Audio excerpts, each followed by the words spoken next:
बिस्मिल्लाहिर्रहमानिर्रहीम। अस्सलाम वालेकुम डियर स्टूडेंट्स। आज नया चैप्टर शुरू है जिसका नाम है प्रोटिस्टा। प्रोटिस्टा को प्रोटोप्टिस्टा भी कहा जाता है। ये एक और ग्रुप है एनिमल किंगडम। एनिमल किंगडम का नहीं, सॉरी, ओवरऑल लाइफ की एक किंगडम है। 5 किंगडम में से दूसरा किंगडम। इस ग्रुप को समझने से पहले 2-4 बातें एवोल्यूशन की या क्लासिफिकेशन की करते। तवज्जो कर रहे हैं ना मेरे? क्लासिफिकेशन के हम पढ़ तो रहे हैं 5 किंगडम, लेकिन एक्चुअल किंगडम्स हैं 4। किंगडम मोनेरा, ये बैक्टीरिया वाला है। किंगडम फंजाई, ये फंजाई वाला है। किंगडम प्लांटी, और ये प्लांट्स का है। और एनिमेलिया। असल ग्रुप्स ये हैं। तो ये जो प्रोटिस्टा, ये क्या है? ये कह सकते हैं आप, ये टेम्परेरी ग्रुप है। अच्छा, पहले क्लासिफिकेशन की डेफिनेशन को याद दिला दें आपको। Arrangement of living things into groups and sub groups on the basis of their similarities and differences. यहाँ सिमिलरिटी और डिफरेंस से मुराद क्या है? जो कैरेक्टर, जिनके कैरेक्टर सेम है उनको एक ग्रुप में रखो, जहां कैरेक्टर में फर्क आए उसको अलग ग्रुप में।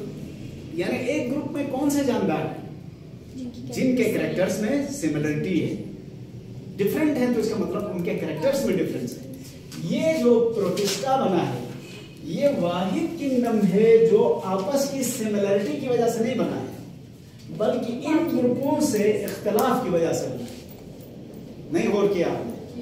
मैंने ये कहा कि हर किंगडम, उसमें जितने अफराद जमा किए गए हैं वो आपस की सिमिलरिटी की वजह से, लेकिन ये वाहिद किंगडम है जिसमें जमा किए जाने वालों में आपस में सिमिलरिटीज नहीं है, बल्कि मेन जो किंगडम्स हैं उनमें फर्क की वजह से इधर जमा किया गया है। अब इसको ऐसे समझ लो, मसलन साइंसदानों ने 4 ग्रुप बना लिए, उधर से और साइंसदान जानदारों को ला रहे हैं। ये माहिर उनको देख के जिस ग्रुप में फिट आए उधर रखता है। कोई इसमें फिट हो गया, इधर रखा, कोई उसमें फिट हो गया, उसमें रखा, कोई उधर फिट हो गया। अगर कोई फिट ना हो तो कहाँ रखे? उसको थोड़ी देर के लिए अलग रखा। जैसे आप नहीं कहते कोची योग, थोड़ी देर के लिए रखा। रखते रखते इनका एक अलग ग्रुप बन गया बड़ा। अब बताओ मुझे, जिनको हमने अलग किया था टेम्परेरीली, क्या उनके आपस की सिमिलरिटी की वजह से अलग किया था? नहीं। मेन किंगडम्स में ये फिट ना होने की वजह से आर्जी तौर पर इकट्ठा किया था। तो पता चला जब इनको इकट्ठा किया तो ये बहुत बड़ा ग्रुप बन गया। तो सर प्रोटिस्टा में मतलब इनके अंदर जितना ऑर्गेनिज्म में सिमिलर नहीं। इसका मतलब ये है, सारी तकरीर का मतलब ये है कि प्रोटिस्टा में जितने अफराद इकट्ठे हैं, जितने इंडिविजुअल्स इकट्ठे हैं, वो आपस की सिमिलरिटी की वजह से नहीं है। इसीलिए प्रोटिस्टा को हेटेरोजीनस ग्रुप कहा गया है। हेटेरोजीनस का मतलब क्या हुआ? जिसमें शामिल इंडिविजुअल्स आपस की सिमिलरिटीज की वजह से नहीं, बल्कि दूसरे ग्रुपों से डिफरेंसेस की वजह से इनको इकट्ठा किया गया। तो ये अनयूजुअल ग्रुप हुआ कि नहीं हुआ? बाकी हर ग्रुप के मेंबर्स आपस में सिमिलरिटीज की वजह से इकट्ठे थे। इस ग्रुप के मेंबर्स एक दूसरे से डिफरेंस, यानी एक दूसरे से नहीं कहना चाहिए, दूसरे मेन जो किंगडम से उनसे डिफरेंस की वजह से इधर रखा गया। अच्छा, प्रोटिस्टा में सिमिलरिटी बहुत कम है, डिफरेंसेस ज्यादा है। मसलन इसमें सिमिलरिटी सिर्फ क्या है? प्रोटिस्टा में सिमिलरिटी ये है, ये सब के सब यूकैरियोटिक है। इस पॉइंट के अलावा चंद बड़े और पॉइंट्स भी हैं जिसमें भी इफ एंड बट्स हैं। मिसाल के तौर पर मोस्टली एक्वेटिक। मोस्टली क्या मतलब? सब के सब एक्वेटिक नहीं। तो यहां फिर फर्क शुरू हो गया, हैबिटेट में ही फर्क आ गया। कोई पानी में रहता है, कोई सम टेरेस्ट्रियल। टेरेस्ट्रियल या जिसको आप कह सकते हो पैरासाइटिक भी हैं, सिम्बायोटिक भी हैं, क्योंकि इनमें सिमिलरिटी तो है ही नहीं। एक मजमुआ है, एक क्लास और एक इज्तिमा में बहुत फर्क है। क्लास में कोर्स की सिमिलरिटी, मसलन आपकी क्लास में फिजिक्स भी कॉमन, केमिस्ट्री भी कॉमन, बायोलॉजी भी कॉमन, लेकिन एक बाहर इज्तिमा है लोगों का, गुरो जमा हुआ है, तो अब उसमें अनपढ़ भी हैं, पढ़े लिखे भी हैं, कोई चीज मुश्तरक नहीं है। सिर्फ क्या चीज मुश्तरक है? एक जगह जमा है। तो इस ग्रुप में सिमिलरिटी सिर्फ एक ही है, वो क्या है? सब यूकेरियोट, बाकी कोई सिमिलरिटी नहीं है। अच्छा, दूसरा, अभी मैं आपको फर्दर इनकी डिटेल्स बताऊंगा। दूसरी चीज ये है, इस ग्रुप में तकरीबन रफली हम कह सकते हैं 2 लाख स्पीशीज हैं। 2 लाख? 2 लाख, जी जी जी, स्पीशीज अक़साम को कहते हैं। डिफरेंट टाइप के इस ग्रुप में शामिल मुख्तलिफ स्पीशीज तो हैं, उनकी तादाद टोटल कितनी है? 2 लाख के करीब। मैं बल्कि आपको इशारा बताता हूँ, आप समझ लेंगे। सबसे बड़ी किंगडम है एनिमेलिया, उसमें तकरीबन 17 लाख अक़साम की स्पीशीज हैं। प्लांटी में 4 लाख स्पीशीज है, फंजाई में 1 लाख है, इसमें 2 लाख है। बैक्टीरिया लाख पूरे नहीं है। बैक्टीरिया की अक़साम तो थी ना, लेकिन सब बैक्टीरिया की बुनियादी चीजें सेम थी, लेकिन स्पीशीज तो अलग अलग है। तो स्पीशीज समझ में आ रहा है आपको? इंसान एक स्पीशी है, बिल्ली दूसरी स्पीशी है, कबूतर तीसरी स्पीशीज है। स्पीशीज इसको कहते हैं अक़साम। इसके अंदर यानी एक छोटा ग्रुप नहीं है, काफी बड़ा है। 2 लाख स्पीशीज पर मुश्तमिल है और सब के सब यूकेरियोटिक हैं, मोस्टली यूनिसेलुलर हैं और सम कॉलोनियल, कुछ कॉलोनी में रहते हैं और still few are simple multicellular. कुछ हैं जो मल्टीसेलुलर भी है। सिंपल मल्टीसेलुलर वो भी। सिंपल मल्टीसेलुलर किसको कहते हैं? जिसमें सेल्स तो बहुत सारे हैं लेकिन टिश्यू लेवल ऑर्गेनाइजेशन नहीं है, टिश्यू नहीं है। आगे मैं बताऊंगा टिश्यू क्या होता है, क्यों जरूरी है, आप डेफिनेशन से वाकिफ हैं। तो इसमें यूकेरियोट तो हैं, ये कॉमन है सब में, लेकिन ज्यादातर इनकी अनवा यूनिसेलुलर है। एक सेल जिंदगी के सारे काम करता है। कुछ कॉलोनीज में रहते हैं ग्रुप की शक्ल में और कुछ रहते हैं सिंपल मल्टीसेलुलर। इनमें फर्क मैंने बताया है कभी आपको, यूनिसेलुलर, कॉलोनियल और सिंपल मल्टीसेलुलर का? जरा सुने, एक मिसाल समझ लें, इसको हमेशा जहन में रखना। 4 तरह के सफर का अहवाल है। यहां से गिलगित जा रहे हैं सब लोग। एक मोटरसाइकिल वाला है, अकेला एक है ना, बाइक पे पूरा कंट्रोल है, चले जा रहा है। अब बाइक को चलाना भी उसकी जिम्मेदारी है, सवार होना भी उसकी जिम्मेदारी है, सफर तय करना भी उसकी जिम्मेदारी है, जहां रुके उसकी मर्जी है, जहां चले उसकी मर्जी है, बाइक की जरूरतें पूरी करना भी उसकी जिम्मेदारी है, टायर में हवा कराना है, पेट्रोल डालना है, सब कुछ जेब से करना है, लेकिन वो इंडिपेंडेंट जा रहा है। यूनिसेलुलर ऑर्गेनिज्म की मिसाल उस मोटरसाइकिल जैसी है। एक सेल जिंदगी के सारे काम कर रहा है, सांस लेने का जिम्मेदार खुद, खुराक हासिल करने या यूज करने का जिम्मेदार खुद, एक्सक्रीशन भी वो खुद करेगा, रिप्रोडक्शन भी वो खुद करेगा, डेवलपमेंट भी वो करेगा, हर चीज खुद करेगा, कोई उसकी मदद करने वाला नहीं है। एक सफर ये था यूनिसेलुलर की मिसाल। दूसरा एक और सफर है, एक बस में आप सफर कर रहे हैं, क्या बस के मुसाफिर एक दूसरे को जानते हैं? जरूरी नहीं। हर शख्स ने अपना टिकट भी अलग लिया है, खुद लिया है। रास्ते में गाड़ी रुकेगी तो चाय पानी खुद खर्चा उठाना है। सब में मुश्तरक क्या चीज है? बस। एक ही बस में एक मंजिल तक जा रहे हैं, बस बीच में हो सकता है गपशप भी हो, लाताल्लुक भी रहे, कोई मसला नहीं है। कॉलोनियल उसको कहते हैं।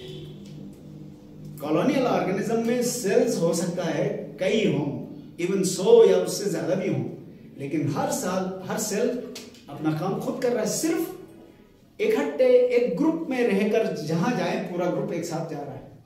कॉलोनी इसको कहते हैं। Little interaction, otherwise no interaction कह सकते हैं, लेकिन यूनिसेलुलर की तरफ बिल्कुल आजाद नहीं है। एक साथ जा रहे हैं, एक साथ आ रहे हैं, सफर इकट्ठा कर रहे हैं। अब तीसरा सफर है, एक बस में किसी क्लास के बच्चे सफर कर रहे हैं। अब क्लास के बच्चे एक दूसरे को जानते हैं, लेकिन ताल्लुकात भी हैं, नाम तक जानते हैं, चीजें शेयर कर सकते हैं सफर के दौरान। हाँ, अलबत्ता कुछ चीजें अलग अलग हैं, मसलन हर एक ने अपना कंट्रीब्यूशन अलग दिया है। कभी गाड़ी रास्ते में रुकेगी तो चाय पिएंगे तो हो सकता है 2-4 मिलकर एक का बिल दे दें, हो सकता है ना। तो पहले वाली बस के मुकाबले में इस बस के मुसाफिरों में इंटरेक्शन ज्यादा है। ऐसे जानदार भी हैं जिनमें जानदारों में सेल तो ज्यादा है, लेकिन हर सेल एक दूसरे के साथ इंटरेक्शन या ताल्लुकात किसी हद तक रखता है, बहुत हद तक नहीं रखता है। उसको कहते हैं सिंपल मल्टीसेलुलर। सेल ज्यादा है लेकिन काम तकसीम नहीं है।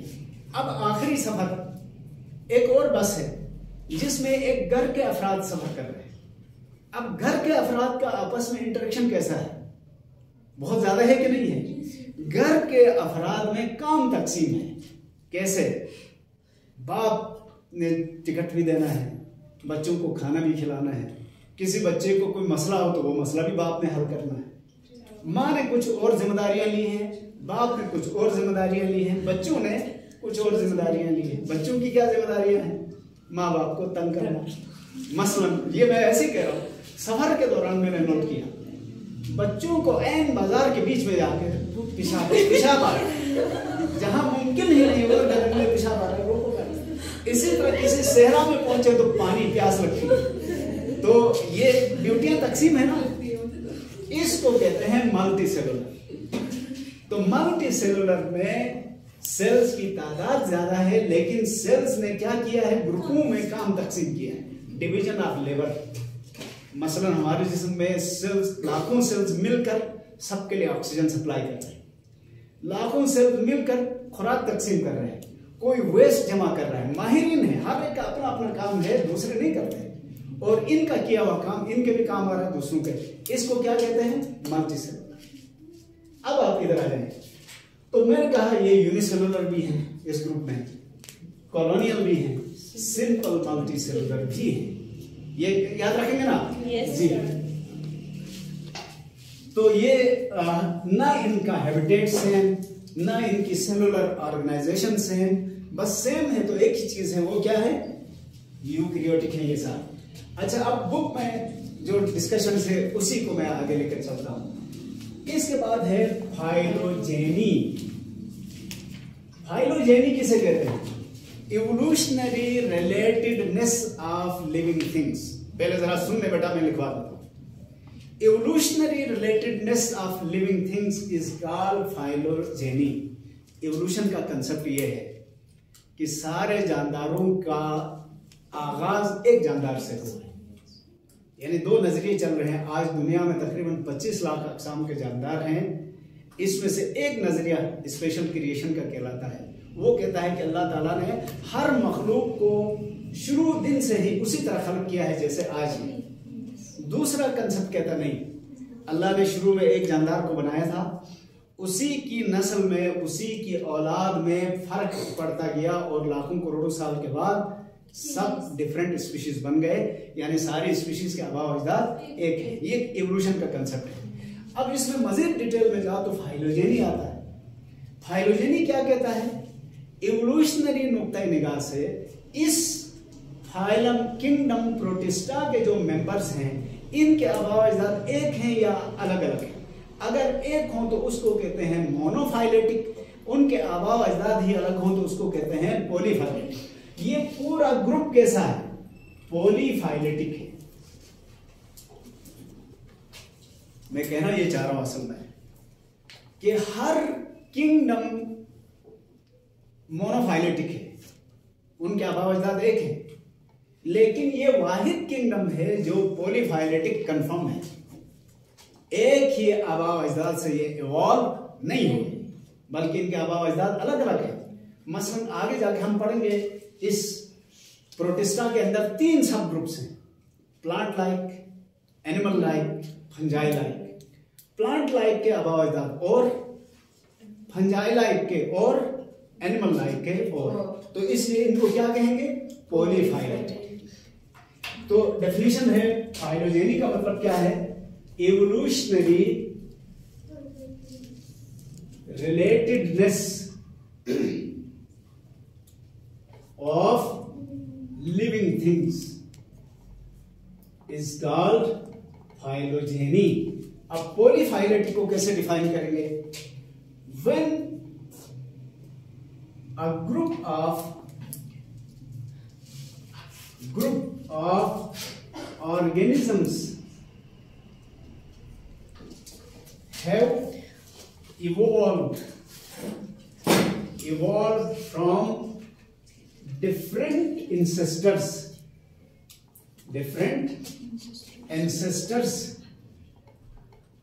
This condition is called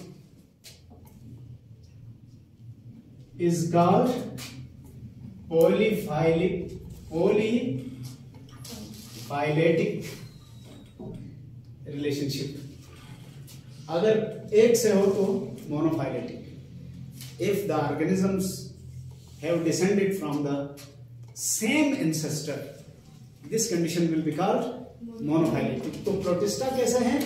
polyphyletic, यानी इस ग्रुप में शामिल इंडिविजुअल्स सब के सब एक ही आबा अजदाद की औलाद नहीं है, डिफरेंट एंसेस्टर से ये इवॉल्व।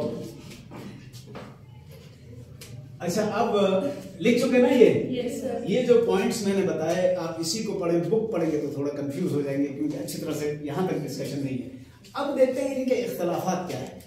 डाइवर्सिटी, तनव्वो, उर्दू में ये लफ्ज़ इस्तेमाल होता है, तनव्वो या डाइवर्सिटी, यानी इनके मुख्तलिफ चीजों में फर्क है।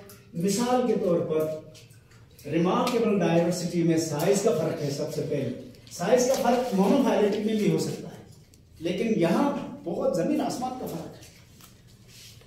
मोस्टली माइक्रोस्कोपिक, इनकी बहुत ज्यादा तादाद इतनी छोटी है कि ये खाली आंख से देखे नहीं जा सकते, माइक्रोस्कोप की मदद से ही देख सकते हैं। जैसे अमेबा, पैरामेशियम, एलजी की कई अकसाम वगैरह वगैरह, ये सारे इतने छोटे हैं कि माइक्रोस्कोप के बगैर मुमकिन ही नहीं है। और इसके बरक्स kelps, a type of brown algae, very large, कितना बड़ा है? 60 मीटर्स। कहा एक माइक्रोस्कोपिक एक सेल वाला जानदार और एक 60 मीटर का मतलब है 180 फुट सफेदे से भी बड़ा। इन दोनों को हमने एक साथ रखा है, 200 रफली कहा है। एक मीटर में 3 फुट होते हैं, तो इसको मल्टीप्लाई करें आप, कितना आ जाएगा? 3 × 18 हो जाएगा ना, तो 180 मीटर फीट। तो मैं दोबारा कह रहा हूं, यानी गधे और घोड़े को साथ नहीं रखा जा सकता, लेकिन यहां मजबूरी में रखा गया है। एक नजर न आने वाला यूनिसेलुलर अमेबा, वो चल फिर भी रहा है, खुराक भी खुद नहीं बना सकता है, उसको हमने केल्प के साथ इकट्ठा कर दिया है। केल्प 60 मीटर लॉन्ग है, खुराक भी खुद बना रहा है, हरकत भी नहीं कर रहा है। उसमें और इसमें जमीन आसमान का फर्क। तो फिर इकट्ठा क्यों किया? मैंने कहा ना, मजबूरन किया। एक तरह का कचरा ग्रुप है, टेम्परेरी ग्रुप है, क्योंकि बाकियों में फिट नहीं आ रहे थे, तो इधर टेम्परेरी जमा किया। हो सकता है फ्यूचर में भी ये अपना अलग अलग किंगडम में बदल जाए। तो साइज का ये बहुत बड़ा फर्क हमें नजर आया, पहला फर्क। इसके अलावा जो कॉलोनियल हैं, इन दोनों के दरमियान के साइज के हैं, कोई उनसे तो बड़ा है, केल्प से छोटा है वगैरह। इसके बाद न्यूट्रिशन, खुराक किस तरह से लेते और खाते हैं, इसमें भी फर्क है। बहुत सारे ऑटोट्रॉफ हैं, यानी पूरा एलजी ऑटोट्रॉफ है, और ऑटोट्रॉफ में ये सब के सब फोटोसिंथेटिक है। बैक्टीरिया कीमोसिंथेटिक भी थे ना, यहां ऐसा कोई मेंबर नहीं है, सब के सब फोटोसिंथेटिक। अदर्स आर हेटेरोट्रॉफ, बहुत सारे अपनी खुराक खुद नहीं बना सकते, हेटेरोट्रॉफ। और जो हेटेरोट्रॉफ हैं वो भी एक ही स्टाइल से खुराक हासिल नहीं करते। कोई इंजेस्टिव फीडर है, कोई एब्जॉर्प्टिव फीडर है, मुंह से खुराक खाने वाले भी हैं, पूरे जिस्म से जज्ब करने वाले भी हैं। इसी तरह कोई पैरासाइट है, कोई सिम्बायोटिक है, और जो सिम्बायोटिक है वो म्यूचुअलिस्ट भी है, वो कॉमेंशियलिस्ट भी है।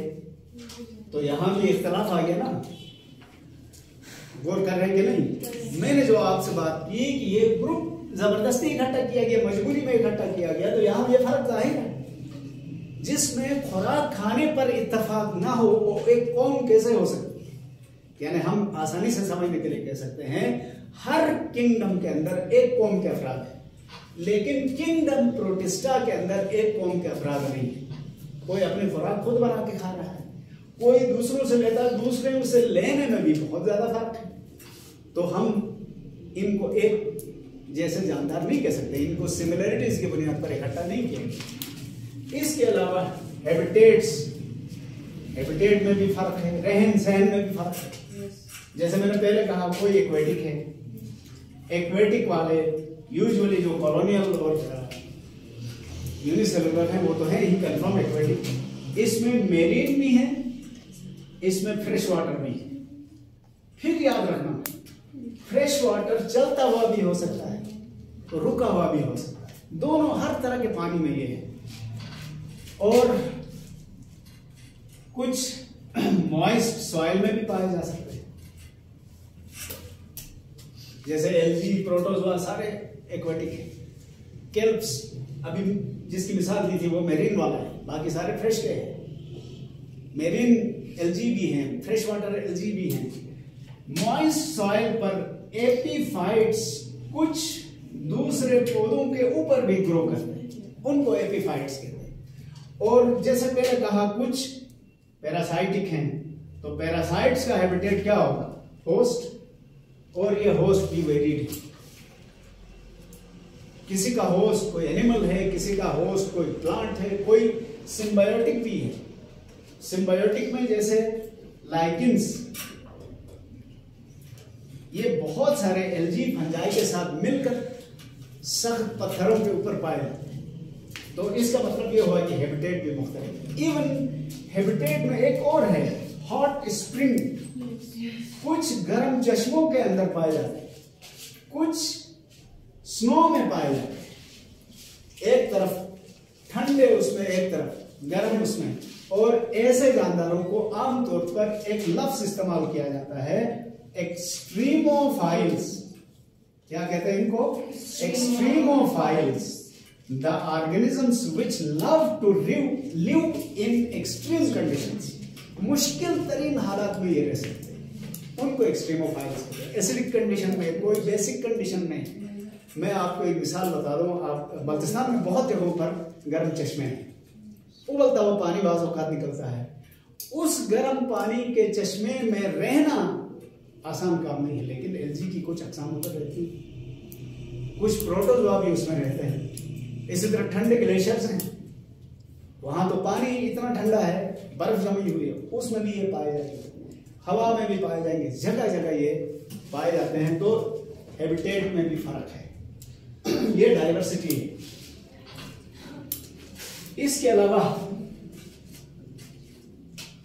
मूड ऑफ लाइफ, जिंदगी गुजारने का तरीका, इसमें भी फर्क है। मूड ऑफ लाइफ, इसमें फ्री लिविंग भी है। फ्री लिविंग उनको कहते हैं जो आजाद जिंदगी गुजारते हैं, ये अमूमन ऑटोट्रॉफ और हेटेरोट्रॉफ भी हो सकते हैं, जो किसी को नुकसान नहीं पहुंचाते। फ्री लिविंग वाले ये मोटाइल भी हो सकते हैं, हरकत करने वाले, सेडेंटरी भी हो सकते हैं, जो हरकत नहीं करते, खड़े हैं। आगे हम ग्रुपों को पढ़ेंगे तो आपको ये सारी चीजें वाज़ेह हो जाएंगी। इसी तरह बार बार जिक्र आ रहा है इसका, पैरासाइट्स भी हैं। फ्री लिविंग पैरासाइट्स की जिद है। पैरासाइट किसको कहते हैं? जो अपने होस्ट से अपनी सिर्फ खुराक की जरूरत नहीं, रिहाइश और डिफेंस भी उससे हासिल कर सके, तो उनको कहा जाता है पैरासाइट्स। आपने पढ़ा था ना बैक्टीरिया में, ऑब्लिगेट पैरासाइट्स भी हैं, फैकल्टेटिव पैरासाइट्स भी हैं। ऑब्लिगेट पैरासाइट क्या है? जो अपने होस्ट से हर चीज हासिल करता है, इसलिए उसके ऊपर मोहताज है, अलग कर मर जाता है। जबकि फैकल्टेटिव कुछ चीजें हासिल करते हैं, कुछ खुद भी करते हैं। तो ये मूड ऑफ लाइफ में भी फर्क है। इसके बाद रिप्रोडक्शन है, रिप्रोडक्शन में भी फर्क है। एसेक्सुअल भी है, सेक्सुअल भी है। एसेक्सुअल में binary fission, multiple fission, fragmentation, regeneration, जितनी अक़साम हो सकती है वो सारी। सेक्सुअल रिप्रोडक्शन बहुत लिमिटेड है, सेक्सुअल रिप्रोडक्शन बहुत लिमिटेड है, लेकिन एग्जिस्ट करता है। तो ये जो डिटेल्स हैं हम हर ग्रुप के साथ